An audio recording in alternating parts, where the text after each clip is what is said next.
Hey, Pretty Girl Club. In this episode, I'm going to talk about my level up routine for 2024. So, we are about 2 weeks into the new year.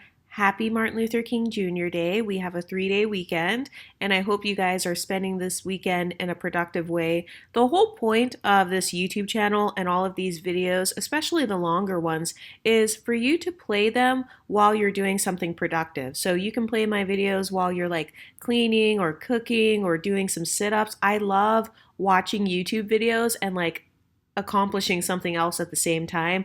I am one of those weirdos who will be in my room watching a video and like doing some random sit ups on the floor. And that's because I have goals for 2024. But the first thing that I want to talk about as far as my goals are my exotical goals. So this may sound kind of silly, but I do have goals in terms of my identity, my multiracial identity, my multicultural identity. So one of my goals is to get better at Spanish. So I've talked in another video about how I have the Duolingo app. I try to practice it with friends. You can add people on there and follow people. I also am a part of multiple Reddit groups where you can like ask questions about Latin American culture and you can learn more about that. So that is one of my goals as far as my multiracial background. It's to get better at the language. And really the reason that I want to get better at the language is because I like the feeling of being able to be more fluid with my identity. So I've talked before on this channel about how some days you might feel more black, some days you might feel more white, some days you might feel more Latin American. The girls who are mixed on this channel, you guys know what I'm talking about. You dip in and out of blackness. By the way, I am a big proponent of that. You have the right to participate or not participate in any aspect of your racial background as you see fit. But I've noticed that a lot of monoracial, monocultural people, sometimes they tend to feel trapped in their identities. And I feel like for some mixed people, if you never embraced the other sides of your culture, you also can sometimes feel trapped in your racial identity, or you can feel trapped in only one of your racial backgrounds. And sometimes that could be whatever racial background you were raised with that you kind of feel trapped in. Maybe you've always wanted to branch out. I know that I have felt that way. I talked on one of my episodes about how women dumb down their beauty and how women don't want to embrace their other parts of their identity because maybe in the black community you've been told that like, oh, you're trying to be anti-black, you're trying to be white, why are you going blonde, you're trying to look like a white girl, you just don't want to be black. And so then it causes you to kind of have this fear when it comes to experimenting with another side of your culture. In the Latin American culture, blonde is actually a very popular hair color. Some people make arguments as to why blonde is a popular hair color, but I'm not going to get into that because that's not important to me. What's important to me is the fact that I am at least trying, or the fact that I am at least attempting to respect my background and my heritage and getting more comfortable with expressing that heritage regardless of what other people think. So other people, they may try to police your blackness or they may try to only put you back into the black box, but guess what? You don't control my identity. So you can put me in the unambiguous black box if you would like to, but that's not going to stop me from expressing myself in a different way or expressing a different piece of my identity. So if I want to wear my hair blonde and get a Brazilian blowout, or if I want to, wear shirts that have words in Spanish, or I want to wear jewelry that has the Mexican flag on it, I'm going to do that. And so that's actually one of my goals for 2024. It is to get so comfortable with my other parts of my racial background to the point where I feel more of that fluid identity, where it's like I can literally not just dip in and out of blackness, but also dip in and out of Latin culture, dip in and out of white culture, dip in and out of whatever other cultures and ethnicities are a part of your background. That is one of my goals. So the way I like to break down my goals is I will do things like month to month or even week to week. So some of you guys know that I recently went grocery shopping and I specifically wanted to make a Mexican dish in the slow cooker. I'm actually going to be prepping that today, so I'm super excited about that. So I specifically went to the grocery store and bought all of these different Mexican ingredients to make food from scratch. So to make it authentically, and I made sure that the exact recipe I looked up was from a person who is actually from that country, someone who is a native from Mexico, because I don't want to make some cheap, like fake ass version of Mexican food. I want it to be authentic.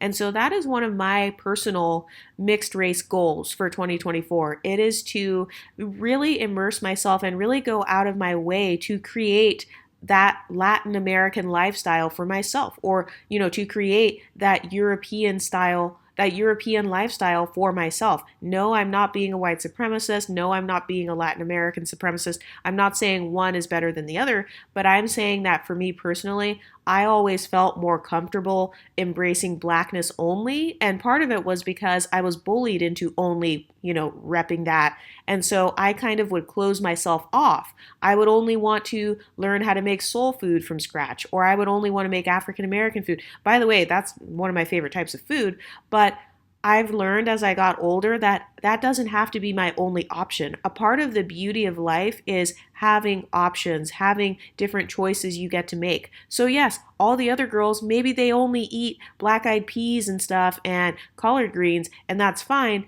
but you have a beautiful mixture and a beautiful multiracial and multicultural background. And if you didn't grow up with those cultures, like with me, obviously, honestly, I feel like no mixed person grows up with an exactly even break of each culture. Like, oh, let's say you're 50% white, 50% black. Okay, you most likely didn't grow up with exactly 50% of black culture, exactly 50% of white culture. No mixed person was raised perfectly in every single culture, or they embrace every part of themselves perfectly from the time they were born. That is false. And I feel like there is this misconception where if you grow up in a multicultural home, that you're automatically going to be more balanced. You're automatically going to be, like fitting in with every single culture equally. And I actually don't think that's the case. Like for me, I grew up in a multicultural background, but I still feel like there are certain instances where I kind of rejected certain parts of my culture, and then I wanted to embrace other parts of my culture more. And when I say embracing other parts of your culture more, what I mean is when I became an adult, I was very pro-black. So that was the main thing that I was embracing. So I went to a black college. I listened to black music.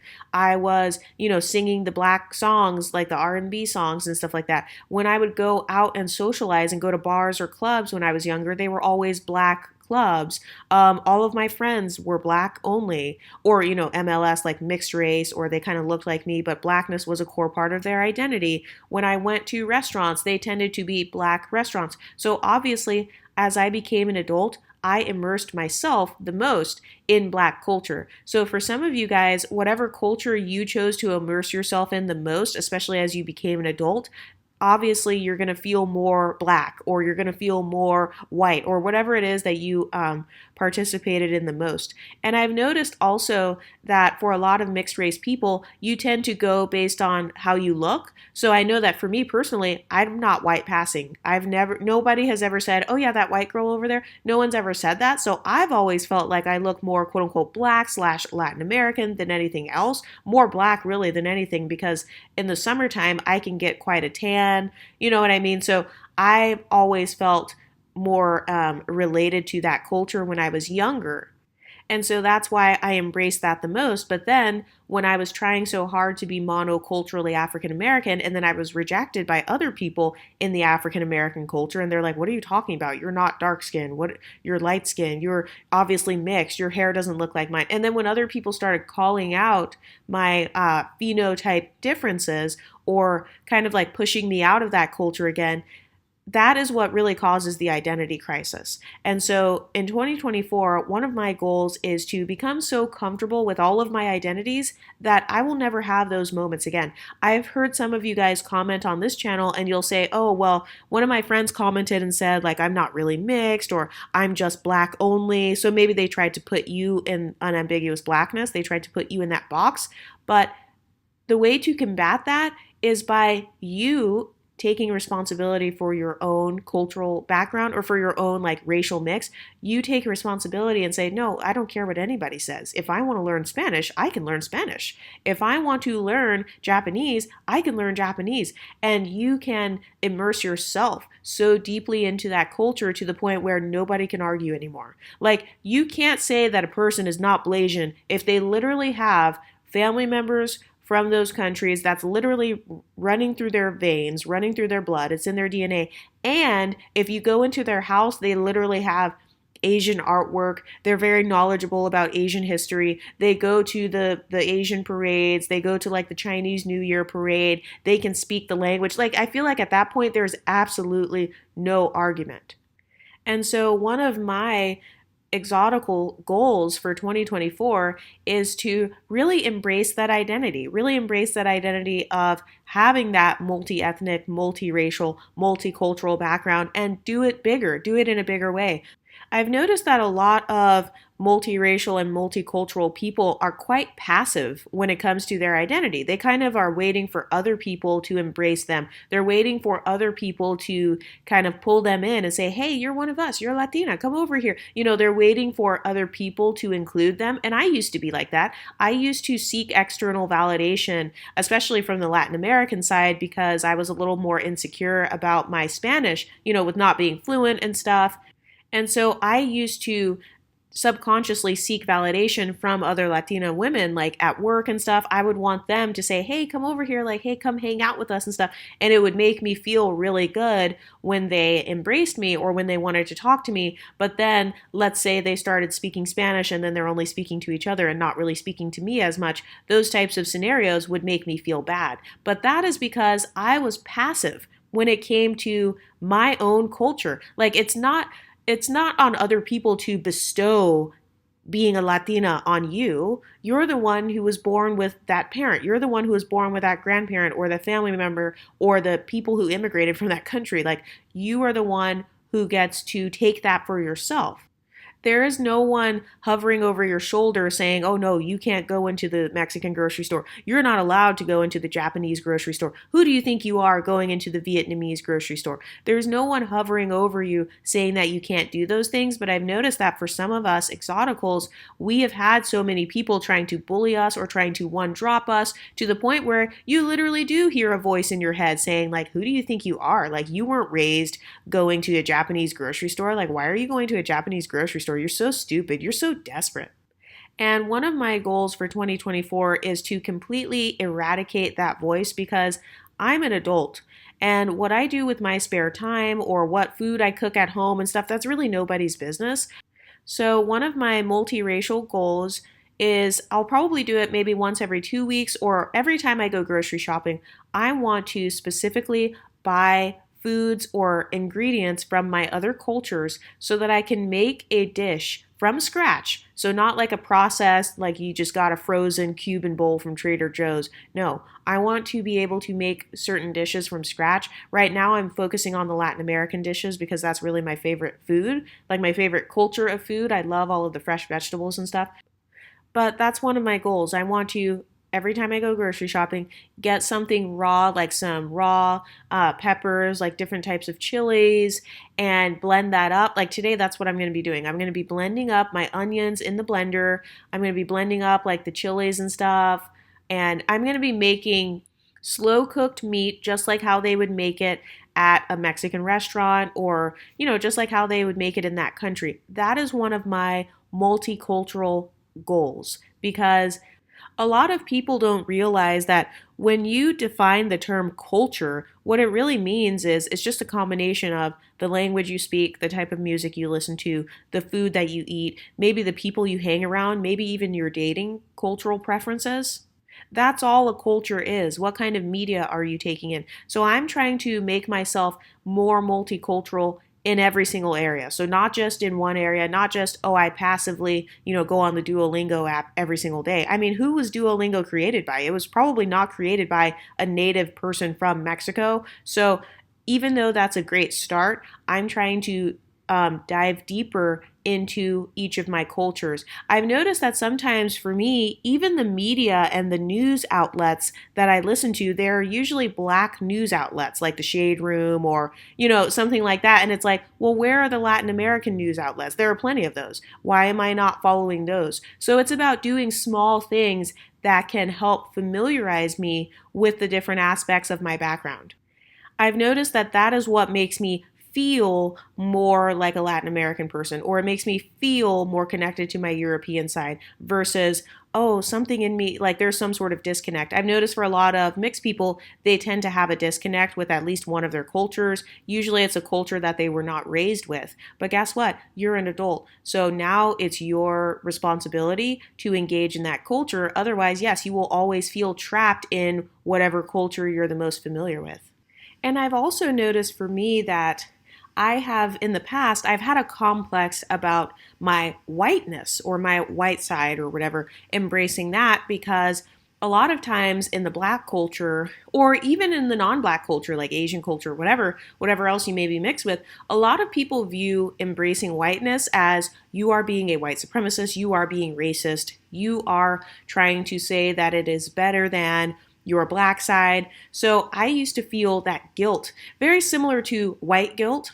I used to feel that like a partial white guilt. So even though I am not fully white, obviously that's just a part of my background, I used to feel that same guilt like, oh my gosh, I'm wearing a Lululemon, I'm literally walking around with like Lululemon clothing on and like the little Lululemon bag, and I have like a Starbucks cup in my hand, and I'm like, I want to eat baguettes and croissants and go to a coffee shop and drink like lattes and Americanos, and now I feel like I am somehow perpetrating or I am somehow trying to escape blackness or be like almost like this. You know how in some of the slave movies they used to depict kind of like this Uncle Tom type of character, or like a black guy who is kind of up the butts of the slave masters and stuff like that. I have had that guilty feeling before where it's like, oh crap, like am I, I don't want to come off like I'm just trying to kiss the behinds of people who are like white. That's not what I'm trying to do. I'm literally just trying to embrace a part of my upbringing and a part of my culture and a part of my actual DNA. So if you feel that same mixed race guilt, that's totally normal. I believe that every multiracial person actually experiences that at some point in their lives. But a lot of monoracials don't understand that when a mixed person is doing something that is, a part of their cultural background or their DNA, they're not doing it to try to downplay blackness or to try to say that blackness is worse or something like that. They're literally just embracing a piece of themselves. And I've noticed that people don't keep the same energy for straight up monoracials who want to enjoy European culture. They don't say, oh, you're Asian, you can't go to this Italian restaurant and eat spaghetti. That's racist. You're trying to separate yourself from other Asians. You're a white supremacist. I notice that people, they don't do that with monoracials. No, they just let them live. If you want to eat spaghetti, you can eat spaghetti. But anytime a person is actually mixed or they actually have that DNA in their bloodline, maybe you actually are part Italian or you have that Irish blood or whatever, then I've noticed that's when people begin to have a problem. But one of my goals for 2024 is to, number one, stop caring what other people think. So one of the main things I've started doing was I no longer even talk to monoracial, monocultural identified people about my background at all. I only talk to people about my background if they themselves have vocally said that they identify as mixed race, multicultural, or something like that. Otherwise, I feel like it's generally a waste of time because a monocultural person is not going to have the same mindset as me. Monocultural people get offended by different things than multicultural people. I've noticed that if you're multicultural, because you have a fluid identity, you are not as, you don't really get offended if somebody wants to wear their hair blonde or something. You don't have the same complexes or the same mindsets as a person who is monocultural and monoracial, unless you yourself, unless you view yourself that way, even if you're not. So that is called an identity crisis. So one of my 2024 goals is to completely eradicate any form of identity crisis.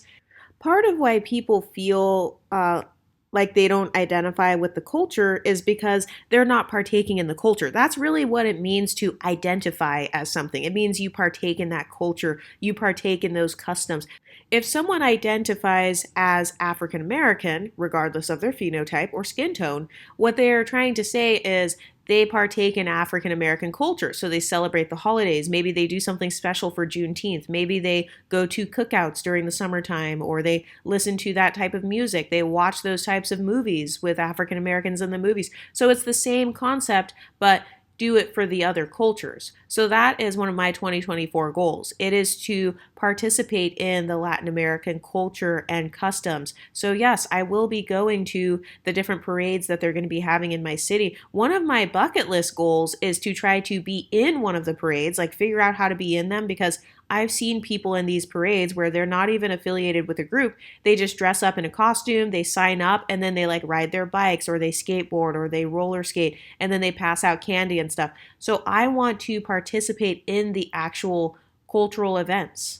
If you're not participating in any of the events or you're not partaking in the culture, of course you're going to have a hard time identifying with it because you don't identify as it. Because you're not trying, you're not even attempting to, try the different foods. You're only doing the same things that an average American would do when it comes to that culture. So, for example, let's say you are part Asian. Can you name 10 historical figures from the Asian community? I'm sure you can probably name 10 black people from, with Black History Month. You can easily name 10 African American people who have affected the black culture. But can you do the same for your other cultures? Like that's one of my goals for 2024 in terms of my mixed race heritage. I want to be able to name 10 different people from all of my different backgrounds who have like changed the world, or I want to be able to memorize when the holidays are so that when I wake up on that morning I can say, oh hey, today is the Day of the Dead, today is a holiday in my other culture. So that is one of my exotical goals for 2024, or as far as like my mixed race identity and heritage and background. I also plan to get some traditional clothing items so that I can wear them to the different festivals and events. Going to a festival that celebrates your culture, that's a very easy and also a very powerful way to identify more with that part of yourself. Because, for example, a lot of you guys coming from African American culture, you've probably been to some sort of Black History parade or some sort of Black fraternity, Black sorority event, or you've probably been to a Black Baptist church or a black church of some kind. You've probably been to some sort of Juneteenth celebration or Martin Luther King Jr. parade or festival or some sort of soul food restaurant. So it's the same concept, but you would just do that with your Asian side. So let's say you're Chinese. Chinese New Year is coming up. Do they have any like free festivals in your area? Also, in my city, they have Asian American like museums and places where they display the Asian art.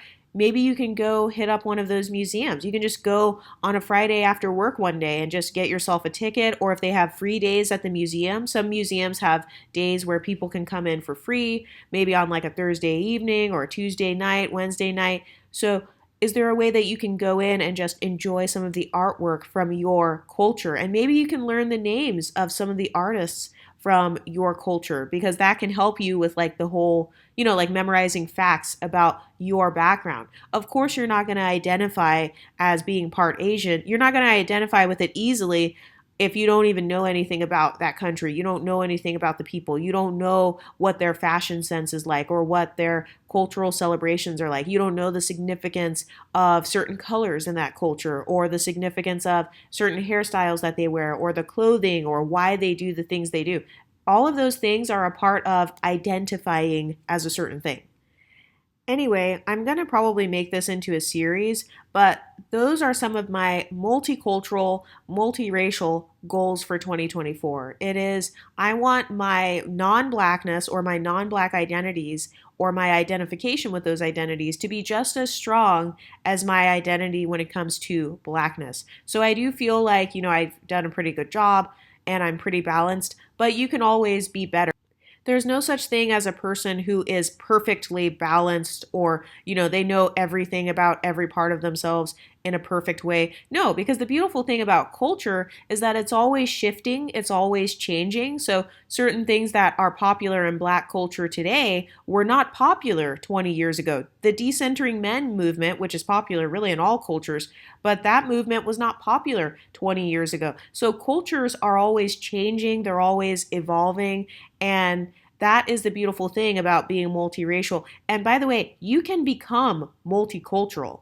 There's no such thing as, oh, you were only raised with XYZ things, so like now you can't embrace it because too bad, your Mexican mother or grandmother passed away, so now you didn't grow up with it. Too bad, you can't embrace it. No, there's no rule where you can't embrace certain parts of yourself.